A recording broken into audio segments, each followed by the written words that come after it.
by for Wyoming Hookin Huntin Outdoors with your host, Drew Kirby. Hey, this is Luke Holmes. I am Morgan Wallen. I'm Riley Green. I'm Travis Denning. Hey, I'm Aaron Lewis. Hey, it's Luke Bryan. I'm Tim McGraw. What's up? This is Ian Munsick. Wyoming Hookin Huntin Outdoors.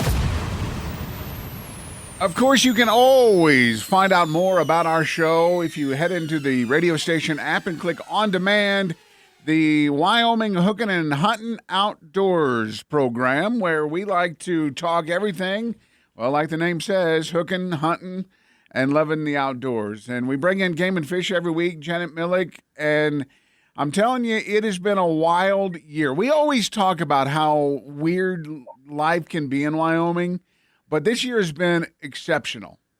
Well, it seems like the last couple of years have been fairly exceptional, but you're right, man. This fall has been a roller coaster, particularly for a lot of our game and fish folks in the northern part of the state, both the northwestern and the northeastern. So we're constantly thinking about the communities, the landowners, and our favorite friends of wildlife in those communities. So the fires that are burning, the Pack Trail fire over in the DuBois area is devastating if you look at the size of area that has burned this year, because there are two fires that burned, and now they're actually coming in contact with each other. So that's a lot of area and a lot of animals and wildlife that really have been affected. Absolutely. And, our Jackson, Pinedale, and Lander regions are really keeping a close eye on that. They have been in contact with hunters in certain areas that may need to either do a deferral license until next year, a refund license. Sometimes we don't do them. Again, we're constantly evaluating the habitat. We're constantly evaluating access.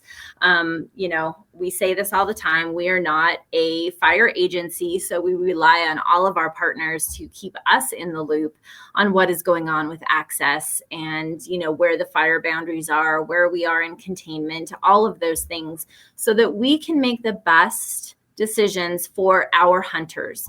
That is really kind of where our authority lies and what we're trying to do for those folks. So, hunting seasons are going on right now, but there are other animals that maybe aren't hunted, like grizzly bears. And there are grizzlies in that DuBois area, in the Togety Pass area. How is this being worked out? What do you do? What do they do in that point? It is absolutely something to be thinking about and considering. And, there were some fires earlier in the year, kind of around the Gillette area, Ucross, kind of up in that were quick moving grass fires that were just unreal. And we did have some reports in that fire of wildlife that was harmed, right? It just was moving too quick. They got caught up against some fences, and unfortunately, they perished. Not a lot, but a few.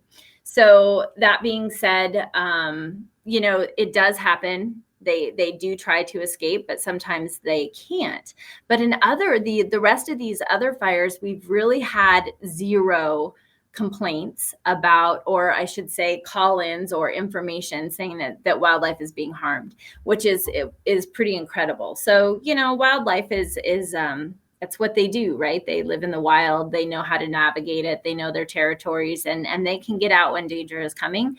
And so that is what they're doing. Last week, I asked you an interesting question, because my question to you, and it stumped you, was if I come across an animal that is down because of a fire, can I take it? And you went to other folks in Game and Fish, and the end question was, why would you want to? Yeah. But then, if you think about, like, if you hit a deer and the deer is pretty mangled, you have the option to pick that up and take it. But in the fire situation, it's a little different. It is a little different. And, when you say that I went to other people in Game and Fish, I went to other people, and then I went to other people, and I went to other people. And, with a combined 100 years of us all working here, we just looked at each other and we were like, dude, we've never had a question like that before. But the answer is no. So we did finally find that out, and we're appreciative of all the people who looked into that question for the individual who asked it. But no, you can't take that. It is not a part of a roadkill situation. So there is not the 511 app that you can fill out that to be able to do that. And quite honestly, like, you just don't know what's happened at that situation. So you don't know how long the animal has been there. Right. You don't know anything. So for safety of people, let's not go down that road. Which, obviously, if you come across something like that, reporting it is still important, because that goes right back into what we talk about a lot of times, is the research that's done all year round. So if that's why the real reason to report roadkill is to help Game and Fish with numbers and research for the rest of the year. Absolutely. We collect that data so we know where we may need to do some overpasses to help animals in their migration routes. If it needs to go over a highway or under a highway, we do all of that data through that 511 app. And so it is pretty critical. And we work very closely with our partners with YDOT and other funding agencies with that data. So it's really important, as is telling us when you do find some of those injured animals, right? That is something that is important. But I do want to assure people that once the fire is safe for us to be in that area, again, we're not firefighters, so we don't have the ability to go in to these fire areas where we are helping folks evacuate and do those sorts of things in certain areas. But once it's safe, we do go in and evaluate. And so far, in the areas that we have been able to evaluate, all has been great with the latest fires. And so we were really glad to hear that. But one thing that we are hearing is that there is obviously going to be a lot more wildlife, like in the small towns, on the highways, in those areas, because it's easy for them to move through and they are being displaced. So keep that in mind. We want to make sure that if you are in bear country, that you're keeping your landscape clean, you're feeding your dogs inside, all of those things that are attractants to bears. Let's keep that cleaned up so that we don't have any conflict situation and that we're not stressing those animals out even more. Yeah, if you've ever seen an animal that is in an area, somehow it gets into a backyard that's fenced in and they can't get out, they really react differently because they're uncomfortable, they're scared. So all of these animals that are on the move, that's their mentality right now. It's a fight or flight type of situation. And I saw a video the other day of a huge herd of elk that were moving across the hills just to escape that area. So, that really causes more opportunity for an interaction to happen. Yeah, exactly. And I do want to do some clarification there. There are a couple videos that are circling around on the internet. Some of them are real and some of them are from a fire several years ago in Montana. So a quick Google will make sure that you are actually watching an accurate video of what you're seeing, because I don't want people to panic and thinking, 500 elk are, running through the town of Dayton or anything like that. And it's not something that, we are concerned about at this time. But winter range will be decreasing. Hunters may feel like, okay, I'm going to be kind and not hunt this fall. But if your area is still open, it is okay to harvest during this time, because we are going to need to manage that population. The numbers, without having the habitat to support them through the winter, the numbers will be important to harvest. And so keeping that in mind, we are in some areas offering deferrals so they can wait until next year. We are refunding licenses in some areas. And so you can get your license back, and then other areas are going to be open. So keep that in mind, though. It's not something, we are making good decisions based on what we can do for habitat and so on and so forth. But keep your eyes on the Game and Fish website. Call the Game and Fish office. Give them a little bit more time. I was talking to one of the biologists in Sheridan, and just last week he had talked to over 200 hunters. So I know, he hasn't even been off the phone in his spare time at home at 9:00 at night. So, give them a little bit of time to figure out a few more things, let the fire get a little bit more under control. But we're there to help, and we'll let folks know what they can do there. And again, on the Pat Creek fire, or the Fish Creek pack fire, how it's all joining. I don't Yeah. even know what they're calling it these days. Big fire. All of those areas. There you go. All of those areas. And unfortunately, I have not seen any decrease in the heat for the next several weeks. And let's just hope that this is the last that we have to have this conversation. Yeah. But it may not be. I saw that there may be rain a week from, like right now, like within 2 weeks, it could be a rainy day. So it really is a rough thing. And, with the fire, the elk fire, I was watching the community meeting they did in Bighorn, and previously in 100 years, 18,000 acres is the biggest fire ever in the Bighorns. And this fire jumped 25,000 acres overnight. Right.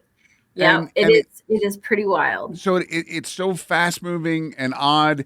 And I think they even related it to a teenager where it's like slept all day and got really active at night. And they were having a hard time controlling that. So if you really think about the wildlife in that situation, they probably are a step or two ahead of the fire, I would think. It starts smelling like smoke and they're getting the heck out. That's right. And if we are still 2 weeks out from rain, let's hope that rain is not going to have lightning.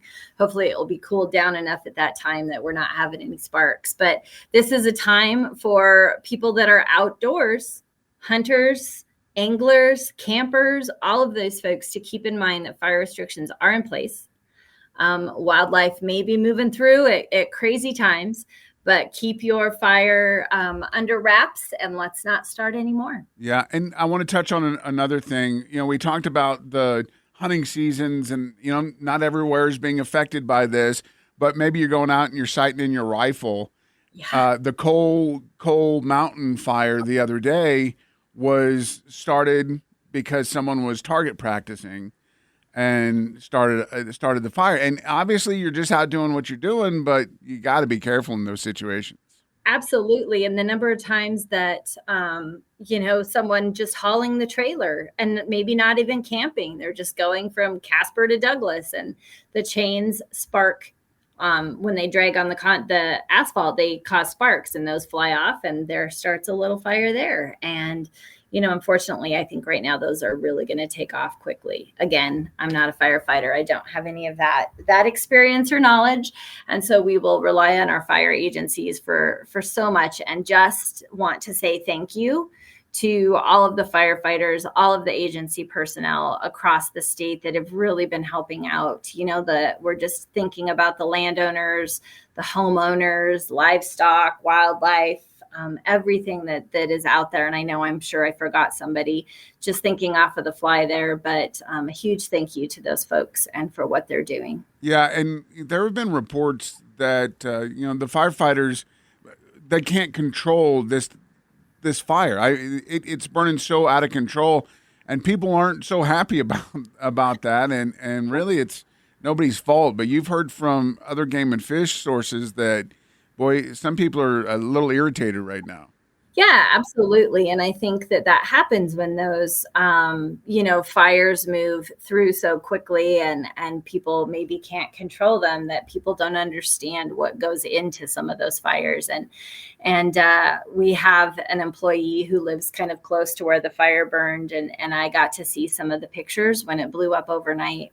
And what a scary situation. Like I can't even imagine being a person in that area right now. It just is unreal. So just thinking about everyone and want to support those folks and applaud for every effort that they can do. And sorry that the fire keeps jumping fire lines and all of those things. But, we want to support them and get them what they need to do the job the best they can and be safe. Of course, you can always follow along at Wyoming Game and Fish Department's website, wgfd.wyo.gov. And if you have questions about your hunting season, if it's anywhere close to this area, you can contact them. And I'm sure that the information is being put up on the website. So, go check there first. There you go. And we're emailing folks as well. So again, this is a perfect time to make sure that you provide us with an accurate email. And we're trying to mail letters, snail mail letters, but sometimes that can be tricky if you're from other areas and we don't get that snail mail out to you in time before you come out to visit. So just keep that in mind. The best information is helpful. I didn't know that was still a thing. Our friends at the post office would not appreciate that. Yeah, all right. All right, Janet. Thanks so much. Thanks, Drew. Stay safe. It's Wyoming Hookin and Huntin Outdoors. Janet Millick is back with us. And Janet, I know we just talked about the fires and how important that it is to be cognizant of what you're doing and be very open-minded, and especially when you're in areas where the wildlife are trying to find a temporary home. And this year has been very weird. We've seen a lot of movement in animals in places that we haven't before. And some of those movements and animals are bears, because the state is full of bears. Maybe not grizzlies everywhere, but black bears are all across the state. Absolutely. And, even before the fires were a factor, we are seeing a little bit higher conflict with human bears. Just maybe, they're in different areas than usual this year because of the drought. I was on the river earlier this week, and the number of buffalo berries out there is just fantastic. And so it doesn't make sense to me that we would be having more conflict, because it does seem like in some areas there are still a lot of wild food sources out there for them. But it just happens to be a year where we really want people who are outside to be bear aware. There was just a couple of weeks ago when a government agency had to do some work on our radio stuff here in Casper, and they were from the Virginia area, right outside of Washington, D.C. They worked for a federal agency, and we were just chatting about their trip out here, and I said, "You're going to go to some pretty remote areas. Do you have bear spray?" And they were like, "Oh, we heard about something like that." So I ended up showing them. You gave me a couple of bottles of the test spray or whatever, and I'm like, okay, this is what you would do in the event. And they were worried because they were going to deep, dark, remote areas around the Bighorns where we're having some of these, the conflicts and things, and ended up giving them a bottle of spray to take with them because they were so concerned about it. And I think it's one of those things that people need to really be on high alert because of what's going on. Absolutely. Now, first of all, we need to clarify, you didn't give them the bottle of inert spray, did you? Well,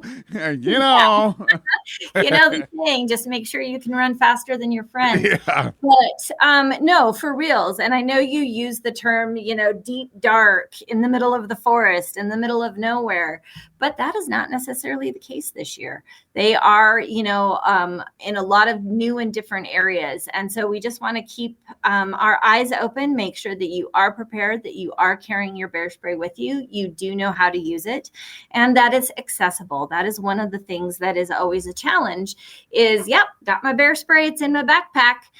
But then you come around the corner of the trail and there's the bear, and, taking off your backpack, finding if it's under your water bottle, underneath your puffy vest or whatever it happens to be, isn't helpful. Have it strapped on, either chest strap, side, like a firearm sort of situation, and be ready for use that. Make sure you've practiced, not with the real stuff. We have some inert if anybody wants to practice, but make sure you know how to open that trigger, because it does have a safety lock on it, and that can be tricky at times. And you're absolutely right, especially if you have it in one of the holster type devices, because you got to take the holster lip off, and then you have to pop the safety off, and then you have to be able to pull the trigger. So, I mean, it really is something that if you're going out where bear may be, you need to know how to use this. Absolutely. And I can only imagine, it has not happened to me, but if you come around a corner or you're, in the middle of nowhere creeping around and they're sits a bear, I can imagine the adrenaline is really pumping. And so your reactions are going to be a little bit different than normal. You might be a little bit nervous. You might be shaking, might not be thinking super clearly. And so the easier you can make it on yourself, the better.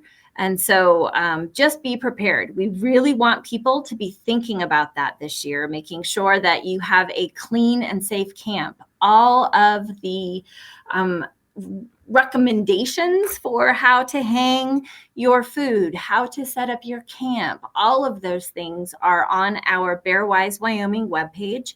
And I just strongly suggest that people that live kind of in, rural areas or just on the edge of town, making sure that your garbage is taken care of, in addition to those people that are camping in the middle of nowhere. It's a year this year. Be aware. Yeah, and one of the things I think, because we're having that extended deep fall or summer, the temperatures are staying up and you're able to go out and barbecue more, or maybe you are going out and doing a bonfire a little more often, and not cleaning up your grill is something that normally this time of year we're not worried about. Absolutely. And, it is crazy. And, we haul our grill inside and outside. And yes, we are a little bit crazy about it, but I'll tell you, there's been some incidents where, just hummingbird feeders have brought in black bears, because why not, man? That'd be great if you could get a hold of those and, shake some sugar into your belly while you're trying to get, 20,000 calories a day into your body. I mean, how many Big Macs is that they would still have to eat? And so trying to find that amount of food to make it for a wonderful winter of hibernation and survival is a lot. And we as humans need to kind of keep that in mind, and so that we are safe. And just remember, the bears are out there being bears. And unfortunately, sometimes we have to interfere. The Game and Fish Department has to interfere, because there's a lot of, human conflict because of humans being dumb. Leaving your hot dogs on the picnic table overnight isn't the best scenario. Yeah, and definitely go over to the Wyoming Game and Fish website. Bearwise Wyoming is a great resource. If you don't know about the bear spray and how to use it, you can find it out right there. Go check it out, wgfd.wyo.gov. Thanks, Drew. It's Wyoming Hookin and Huntin Outdoors. It's Drew, along with Brian Woodward at Rocky Mountain Discount Sports, where Wyoming owned, Wyoming loved, and Wyoming we are. And Brian, I'll tell you that you guys have such a great inventory here in store. You have the website, which is available for a lot of the items there, and that, when you go online or even call, you guys are going to check every store in the actual state to see if they can get what you need. Yeah, we've talked about the online portion of our company website, and it's great. You can find a lot of hard to find pieces, but when you get into the store, there's a ton of inventory that isn't going to be found on the website, because there's certain products that we just get directly from the manufacturers, and we're talking products like Vortex that is not sold through distribution channels. It's a direct to the stores only, so you might find some on Amazon and that kind of stuff, but we found that you don't always get what you buy when you're buying from these companies through Amazon. One of the things that I love about Rocky Mountain Discount Sports, because you and I sit here and we do the show, and your employees come in and hey, I got somebody at the counter that has a question about this, but then the phone rings and you answer it. Someone standing right here in the store answers it. You don't go through an automated system. You don't have to hit one for English, right, or one for sporting goods, or one for camping. And right. You're talking local. People are here. They're working every day, and that's one of the great things about Rocky Mountain Discount Sports. It is here. I hear every day that a customer comes in and says, "Well, I really want to support local."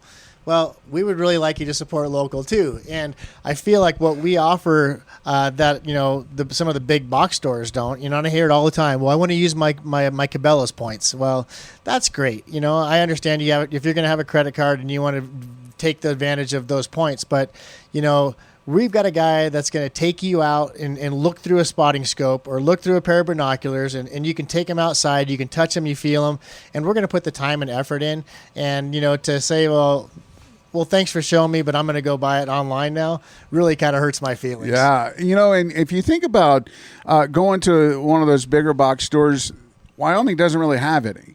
So if you were going to Denver or you're going to Salt Lake or you're going elsewhere, like the situation is not going to be the same. They're not going to be Wyoming hunters or Wyoming anglers and be able to give you the exact knowledge of what you're really looking for. Yeah, I mean, we have created our product mix based on what our customers have asked for, right?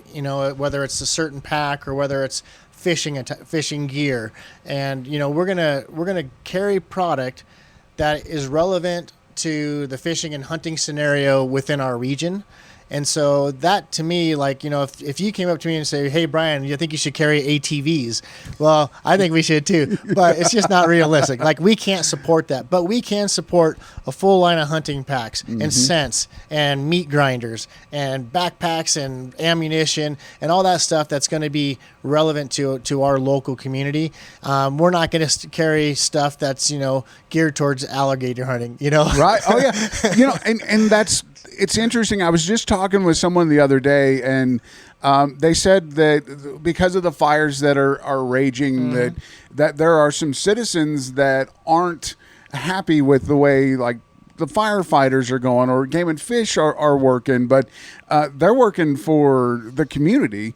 And I would say 75% of the time, these folks aren't from Wyoming. You can always tell when people that love Wyoming are here. Those are the ones that are coming in and, they're talking to the gun counter because they had a shot misfire or whatever, and getting the information right there. And that's one of the great things when you're here in Wyoming, like, people care. Well, especially with like these natural disasters, our Sheridan store right now is battling that bighorn fire up there. And so, we're between the 4 locations, we're shipping product that they need, whether it's Mountain House, or, water jugs and that kind of stuff that can help the local community to make sure that the store is supplied to take care of those needs. So it might be flashlights, maybe it's, propane, but a lot of the like Mountain House and Peak Refuel, the instant, if they lose water or they have to start boiling water, we want to make sure that the community is going to be geared up.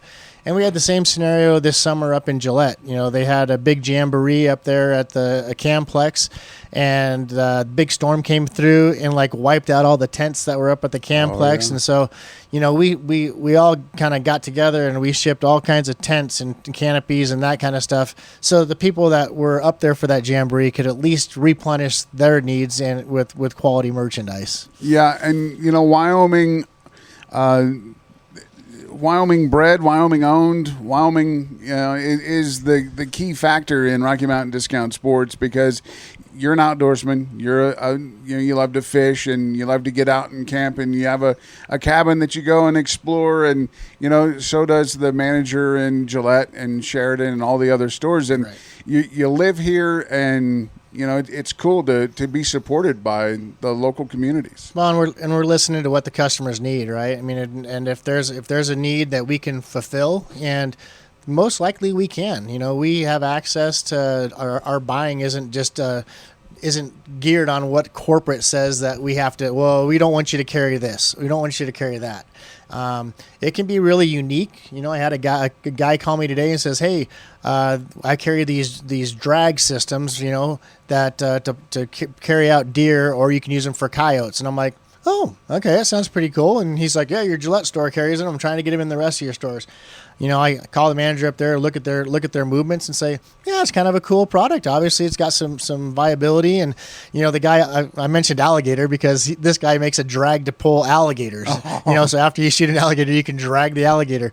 Obviously, I'm not going to order that one, but yeah, right. For coyotes and deer and that kind of stuff, it looks like a pretty neat product, and we'll bring it in, we'll try it out, and if it has some traction, we'll order more and keep that going. But to be able to create a product mix that's based on individual communities, you're not going to see that, our 4 locations are all merchandise different. What I stock here is different than what they stock up in Sheridan, because they're more on the trout level. They got a lot more whitetails in the area. They do more of that product mix, where we're going to carry a little bit of it, but like we do a pretty good kokanee mix of stuff. The store over in Riverton does too. But Gillette, they don't have a whole lot of areas that they can go fish for kokanees in their local area. Obviously, you come in here, you're getting ready to go maybe out on a fall fishing trip because the weather's really nice, or it's your time to head up on the mountains and do some hunting. I mean, you can get everything you need right here. Yeah, and one thing is I'd like to thank the community for supporting us. Because you support us, we can carry a little more inventory and gear it to this. So if there's something that we don't have, come talk to us. And if there's something that you can't find on the website or that you're having a hard time getting, don't be afraid to come in and chat with us. The guys at the gun counter have a long list of guns that people are looking for that just haven't been available. And the one thing that I find interesting is that when we do call a guy and our customer and tell him, hey, we got this product for you, he's like, oh my God, thanks for the phone call back. I've talked to other places and I didn't get that kind of response. So give us a shot, and thank you all for supporting us. And Rocky Mountain Discount Sports also supports the community.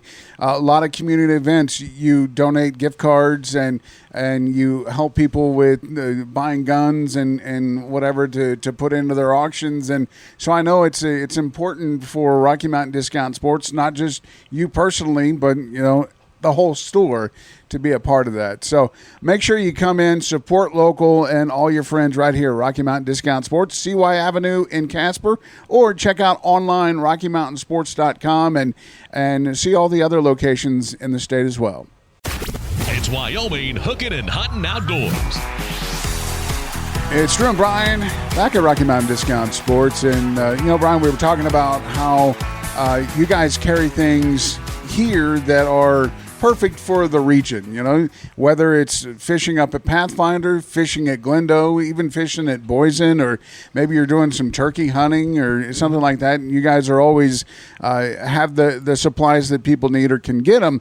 And this year's been a little different. We always talk about how you can't wait for the weather to change, or if you were going to make plans on the weather, you'll never do anything. Right. Well, this year's been different. We're mid-October, and the weather feels like it would feel in the beginning of September on most years, and I think that's really triggered a lot of people to maybe head out and not hunt yet because the tags are a little longer, but now they're fishing.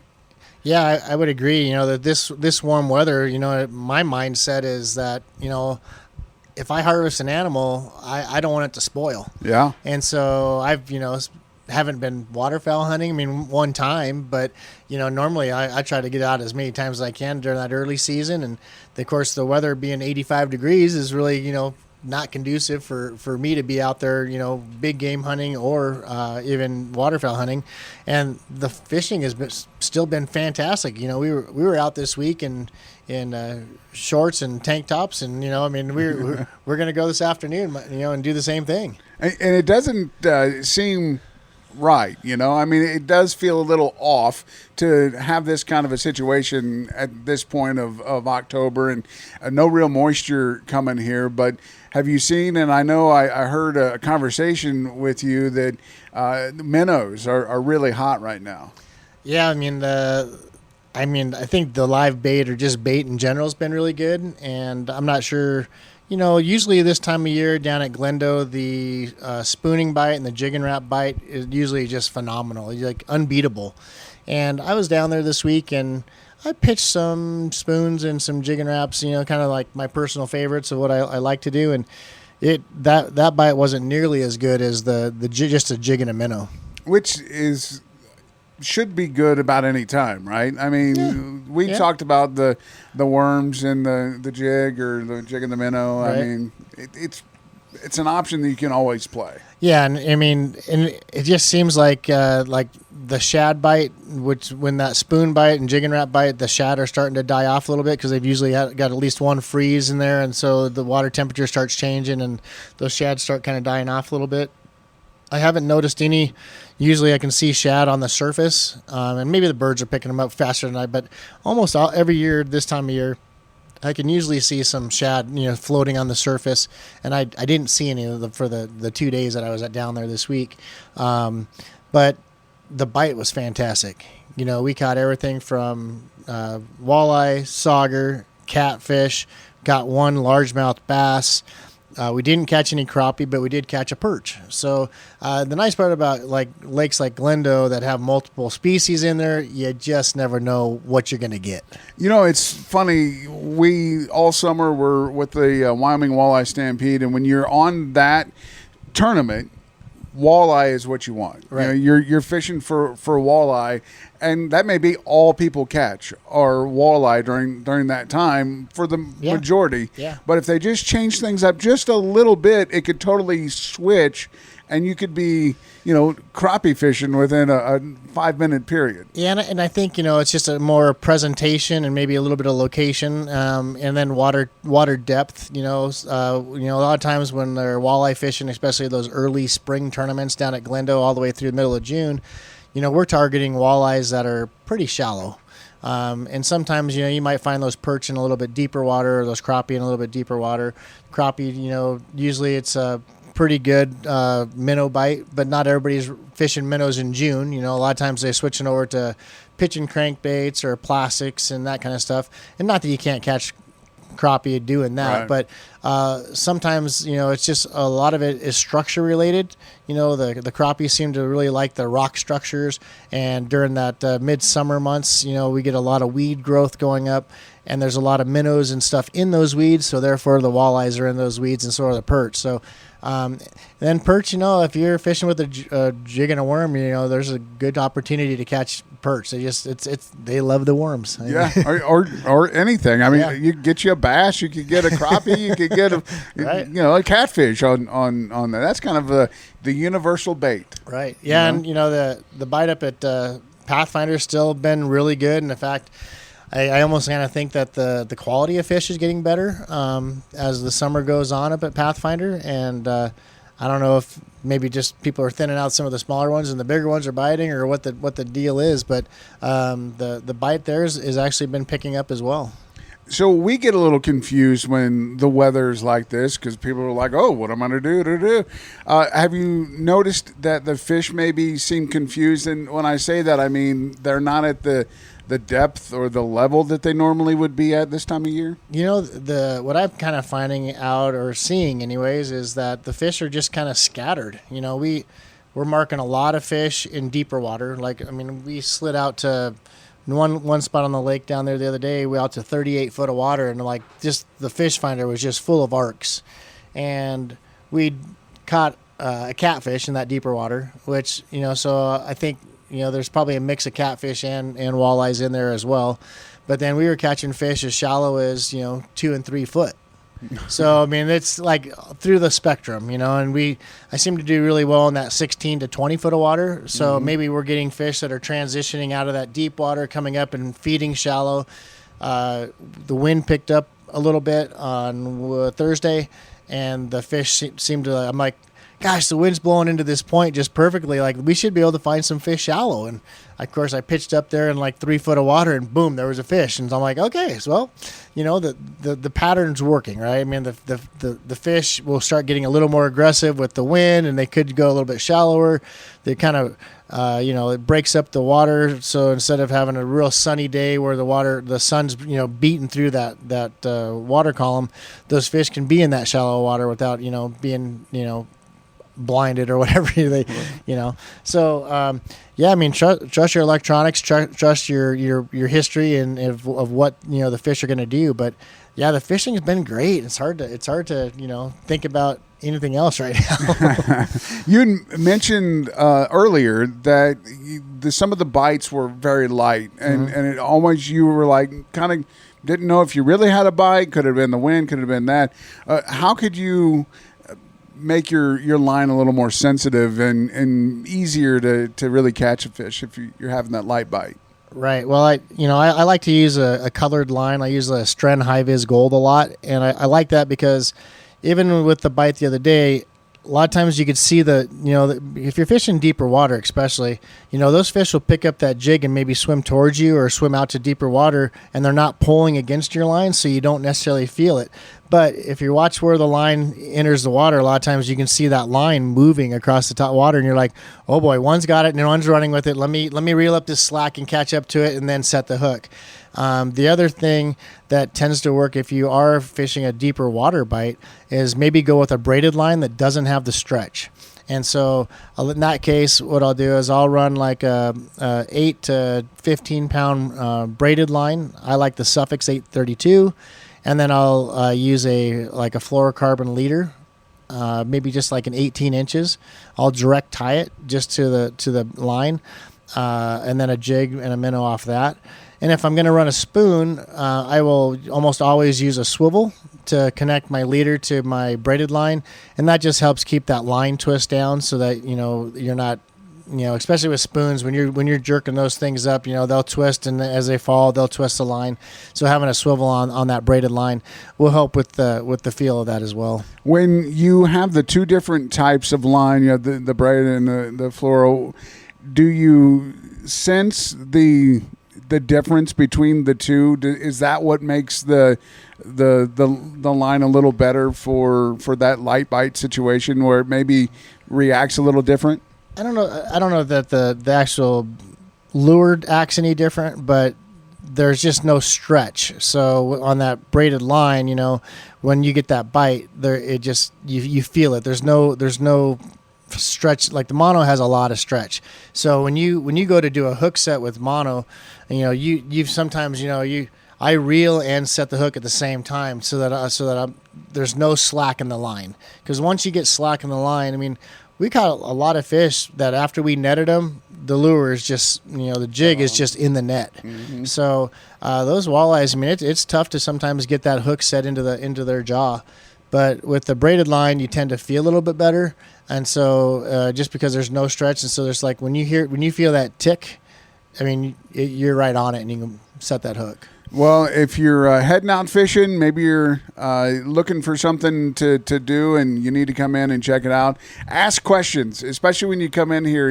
These guys all get out and try to do what they can, and they fish where you fish. So that's one of the best things about Rocky Mountain Discount Sports, or RockyMountainSports.com if you want to find out more. Wyoming Hookin and Huntin Outdoors with Drew Kirby. If you have a question, want to make a comment, or have an idea for a show topic, message us on the My Country mobile app. Wyoming Hookin and Huntin Outdoors. Freedom and flexibility. That's what you want in a healthcare plan. And with Humana's Medicare Advantage PPO plans, you can see any doctor in the country who accepts Medicare, including specialists, with no referrals needed. Plus, you can go in and out of network for the same copay for doctor's visits. Learn more at GetHumana.com. Humana, a more human way to healthcare. Humana is a Medicare Advantage PPO organization with a Medicare contract. Enrollment in any Humana plan depends on contract renewal.